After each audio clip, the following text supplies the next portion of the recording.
Hari ini mari kita belajar bersama-sama Yeskiel pasal yang ke-41. Saya yakin kalau Anda membaca ayat demi ayat daripada pasal 41 ini, maka seolah-olah kita ini sedang dibawa tur keliling bait suci. Betapa tidak, dengan demikian gamblang dipaparkan tentang bagaimana temboknya, bagaimana jalannya, bagaimana pintunya, dan bagaimana ornamen-ornamen yang ada di dalamnya, dan seterusnya.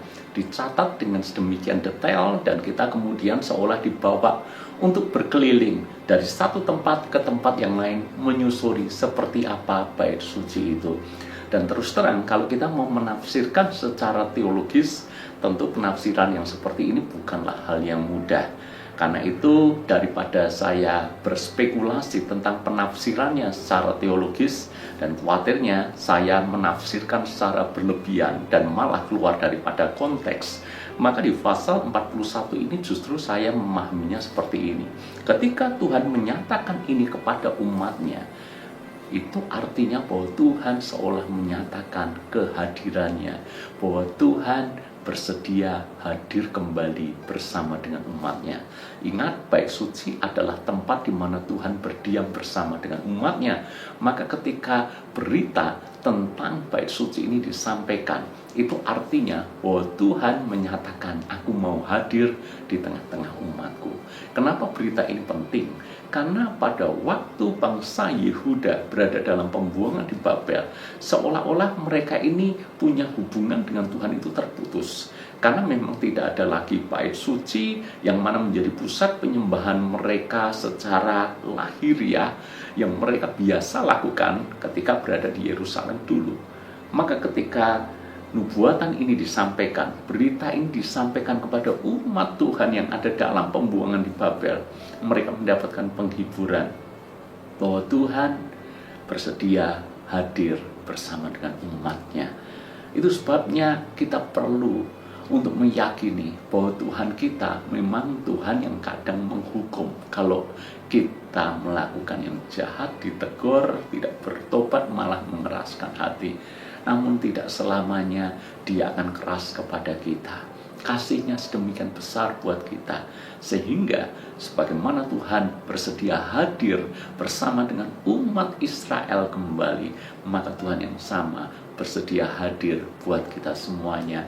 Maka Dia adalah Allah Immanuel, Tuhan beserta dengan kita. Itu sebabnya apa yang mesti kita responi daripada pasal ini. Saya tertarik mengajak Anda belajar di Yesaya pasal yang ke-55 ayat yang ke-6. Di sini dikatakan, carilah Tuhan selama Ia berkenan ditemui, berserulah kepadanya selama Ia dekat. Carilah Tuhan selama Ia berkenan ditemui. Ketika Tuhan menyatakan pasal 41 ini, Tuhan mengisyaratkan bahwa Dia berkenan untuk ditemui. Maka bangsa Yehuda, bangsa Israel harusnya menggunakan momen ini dengan baik, bahwa harusnya mereka segera mencari Tuhan, karena ini waktu perkenanan buat mereka, karena Tuhan bersedia mereka temui dan rindu bersama-sama dengan umatnya kembali. Hal yang sama berlaku dalam hidup kita. Tuhan membuka pintu hatinya, melebarkan kasih karunia-Nya buat siapapun yang mau datang kepadanya. Dan waktu ini adalah waktu perkenanan. Carilah Tuhan selama Dia berkenan ditemui.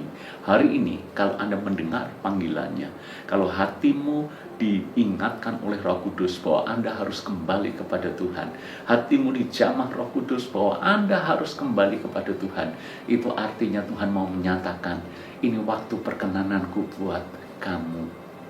Maka hal yang sama berlaku buat saya. Lalu sampai hari ini saya masih diizinkan untuk mendengar surat daripada suara Tuhan buat saya. Lalu sampai hari ini saya masih dipercaya untuk saya melayani Dia.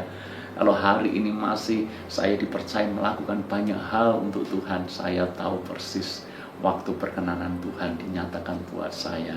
Saya tidak mau sia-siakan itu. Demikian pula halnya dengan Anda. Selama Waktu perkenanan Tuhan itu ada, jangan sia-siakan.